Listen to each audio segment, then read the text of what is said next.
Good morning. Welcome back. It's good to be back here with you.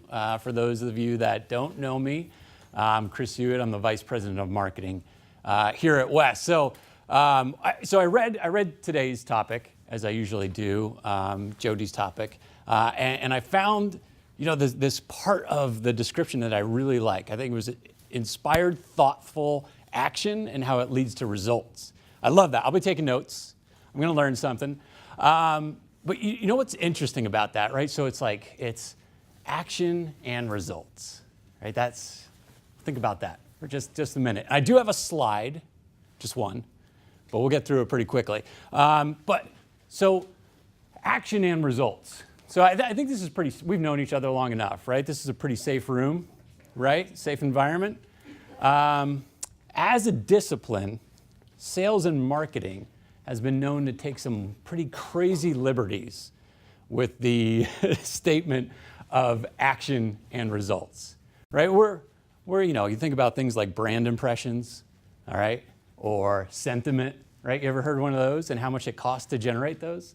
So there's a little bit of, I guess, truth that we have to bring to action and results. So I want to take you through something with Way's help, thank you, Way, something that a little bit of micro insight, something that we learned as a team, something we share as a team, and one of the frameworks we use. I want to take you through a few things. So in terms of marketing, there are where's Denise and Emily, my marketers are right here. Does everybody know the 4 Ps of marketing? Price, promotion, price. Wow, okay, great. And sometimes there's a 5th thrown in, it's like sometimes a Y.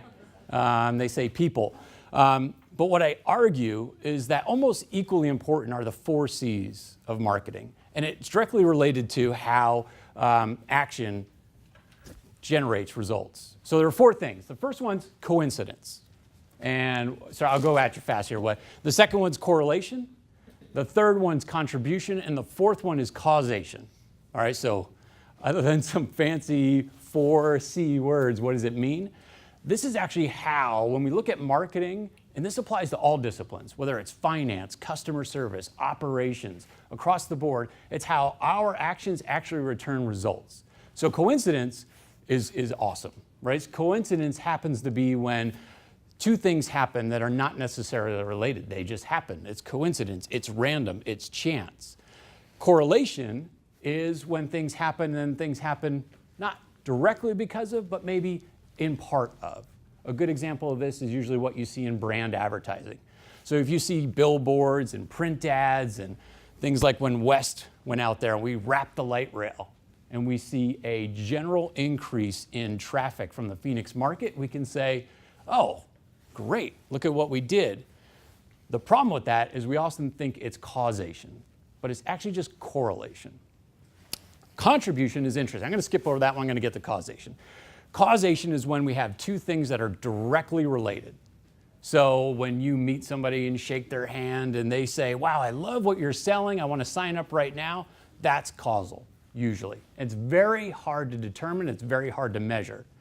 But going back to contribution is normally what we find when we think of how action gets to results. It's usually an assembly of different activities. And that could be marketing, that could be sales, that could be, again, customer service, operations, wherever. A great example. So I'm here today talking to you while you're at West with a bunch of West representatives. And if any of you happen to go pursue a master's degree, wink and pause, and next. And if that so happens, and then you see an ad out there, you do a search, or you hit our website, or you attend an event where Way or Jesus is at, or you see one of our videos done by our crew, that's all contribution. And ultimately, what we're trying to do when we talk about business leadership and be who we are and how we look at it as a team is what are those assemblages that not necessarily can be repeated one-on-one, but how they all come together so that action, inspired, thoughtful action, becomes actual results, and how you measure that over time. So when somebody hands you $1 and says in marketing and says, go get me those 2 other dollars you got last time, you're like, whoa. But remember, that $1 went here and there. It was actually a few more dollars and we got you $5, right? Or customer service and multiple touches with your customers and how it takes to develop and grow a business. So that's it really quickly. That's one of our micro insights that we use in one of our frameworks here in West in marketing. Again, thanks for coming to West. Thanks for being a part of our community. And I'll turn it over to Jody. Thank you.